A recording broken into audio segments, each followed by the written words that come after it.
Bismillahirrahmanirrahim. Assalamualaikum warahmatullahi wabarakatuh. Ya, Mbak-mbak, mas-mas semua, selamat ketemu kembali pada perkuliahan statistik dengan Bu Heri Retnawati. Semoga teman-teman semua sehat selalu ya. Izin pada sore ini kita lanjutkan perkuliahan ke hipotesis statistik. Mau izin saya share screen.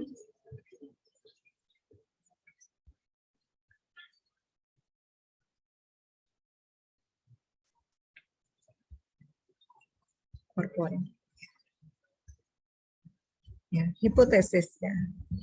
Kalau misalnya kita mengatakan hipotesis itu sering terkait dengan suatu penelitian ya. Dalam penelitian biasanya hipotesis itu merupakan jawaban awal dari suatu penelitian gitu. Jawaban awal dari suatu permasalahan penelitian. Untuk bisa menjawab permasalahan ini, biasanya peneliti itu akan mencari referensi terlebih dahulu. Referensi itu bisa berupa kajian pustaka dari buku-buku yang telah ada, atau bisa juga mengumpulkan penelitian-penelitian yang telah ada untuk menjawab permasalahan penelitian. Misalnya, seberapa ya besar penghasilan penduduk di Indonesia, itu kan kita cari dari sensus sebelumnya atau dari riset-riset yang relevan. Berapa ya kemampuan literasi matematika siswa SMP se-Indonesia. Nah, semacam itu kita bisa mencari jawaban awal dari suatu permasalahan itu dari riset-riset yang telah ada. Jawaban ini tentu saja bersifat sementara. Untuk bisa mengetahui bahwa jawaban ini benar atau tidak, atau hipotesis ini benar atau tidak, hipotesis ini perlu diuji. Nah, uji itu yang disebut sebagai uji statistik, ya, yang nanti jawabannya itu menjadi jawaban final terhadap permasalahan penelitian. Uji hipotesis ini biasanya itu bersifat inferensial ya, jadi menyimpulkan berdasarkan data untuk mengejar generalisasi. Jadi hipotesis ini terkait dari data sampel, kemudian dari sampel itu diketahui karakteristiknya, misalnya rata, standar deviasi, simpangan baku, yang nanti digunakan untuk mengetahui ciri-ciri atau karakteristik dari suatu populasi. Kemudian agar bisa disajikan, hipotesis itu perlu dirumuskan secara matematis gitu. Biasanya uji hipotesis itu memuat kesamaan ya, rata dengan bilangan tertentu, atau memuat itu ya, misalnya pertidaksamaan ya, memuat kesamaan atau memuat pertidaksamaan dengan bilangan tertentu, atau kesamaan sesuatu dengan sesuatu yang lain, jadi sama atau berbeda, atau kalau sama besarnya berapa. Kemudian untuk jenis-jenis uji hipotesis itu ada hipotesis nol, itu yang memuat kesamaan. Nah, kemudian nanti ada lawan. Jadi setiap hipotesis itu ada berpasangan antara hipotesis nol dan hipotesis alternatif. Ciri-cirinya, hipotesis nol itu memuat kesamaan, sementara hipotesis alternatif yang ditulis dengan H1 atau H alternatif, nah biasanya memuat ketidaksamaan. Yang memuat kesamaan disebut sebagai H0 sekali lagi, nah kemudian yang memuat lawannya H0 itu disebut H1 atau H alternatif gitu ya. Mohon izin kita langsung ke praktek. Ya. Saya ke pen biar bisa ditulis ya. Nah, jadi seperti ini. Dari, atau misalnya kita selain menguji berdasarkan referensi, kita juga bisa menguji pendapat seseorang. Misalnya ya, rektor menyatakan bahwa rata TOEFL mahasiswa UNY sebesar 500 ya. Menjadi permasalahan di sini adalah rata TOEFL itu apakah sama dengan 500. Nah, kemudian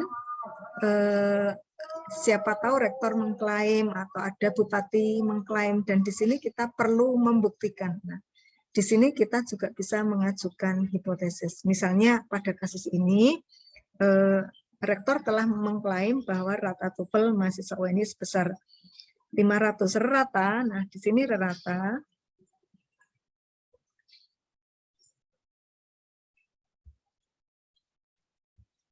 itu rata kita simbolkan dengan mu ya di sini. Rata itu mu gitu ya. Untuk kita tebalkan dulu.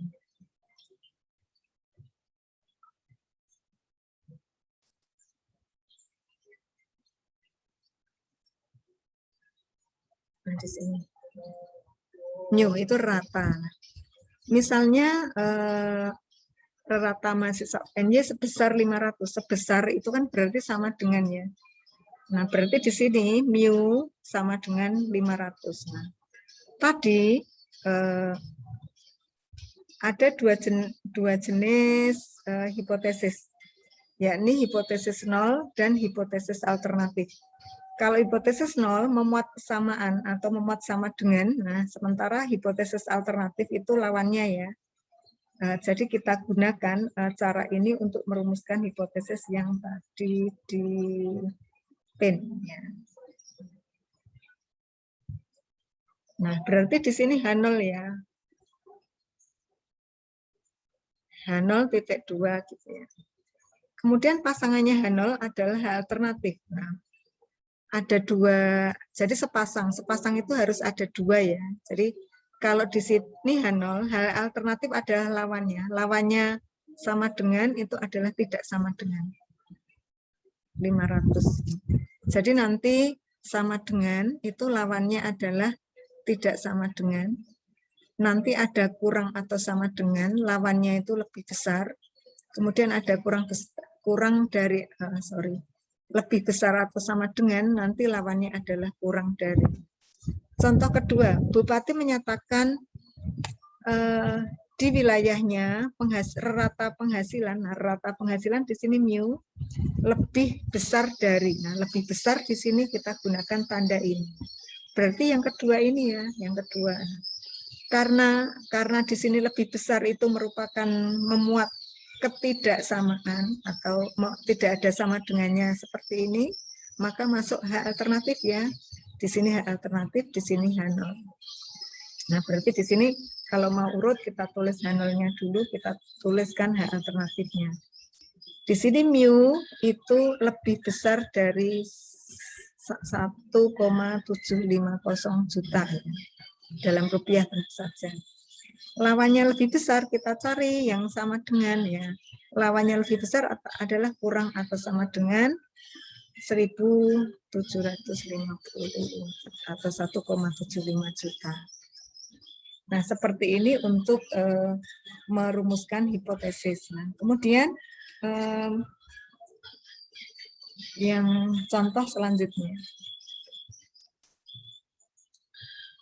Di sini, berat badan bayi di Kabupaten Sleman tidak melebihi rata berat badan bayi, mu. Ya.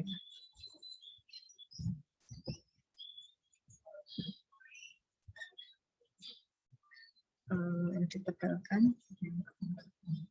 Di sini mu, rata berat badan bayi, mu ya. Tidak melebihi itu berarti kurang atau sama dengan ya. Berarti di sini kalau ada kurang atau sama dengan berarti H0 ya. H0 mu itu kurang atau sama dengan 3.000. H alternatifnya itu mu melebihi ya. Jadi di sini melebihi sama lawannya tidak melebihi 3.000. Nah, itu contohnya. Bisa juga dua metode ya. Rahmi menggunakan dua metode pembelajaran, metode A dan metode B. Jadi nanti yang dibandingkan adalah misalnya mu. Pembelajaran itu kan berhasil jika prestasinya, ratanya bisa lebih tinggi. Nah, jadi bisa juga gini. H0, nah, rata A sama dengan rata B, H alternatif. Menurut saya metode A lebih baik dibanding metode B atau B. Kalau di sini metode A lebih baik dari metode B, mu B. Nah, sehingga di sini ini lebih besar, ini kurang atau sama dengan gitu ya. Metode A lebih baik dari metode B yang ini. Nah, Kemudian yang atas mu A kurang atau sama dengan mu B. Alternatif lain ya, alternatif lain gini ya, H0-nya itu mu A dikurangi mu B kurang atau sama dengan 0. Nah, alternatifnya ya, mu A lebih besar mu B itu dikurangi ya, dikurangi mu B lebih besar dari 0. Seperti ini contohnya. Kita bisa lanjut bagaimana merumuskan hipotesis. Nah, hipotesis ini penting ya teman-teman. Kalau misalnya kita salah merumuskan, nanti ke bawahnya salah. Nah, insya Allah di ini ada beberapa contoh.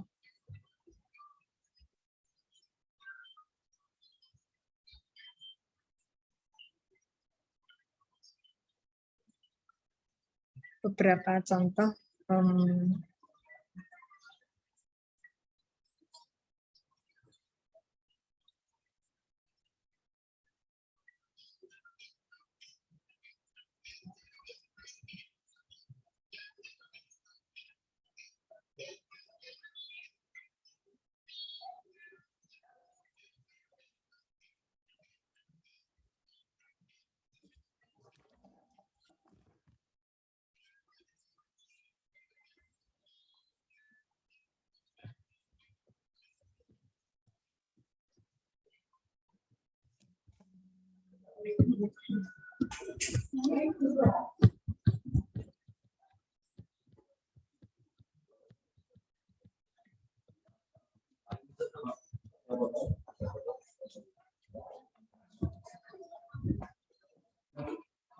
kita punya 10 sama sudah berhasil? Sudah.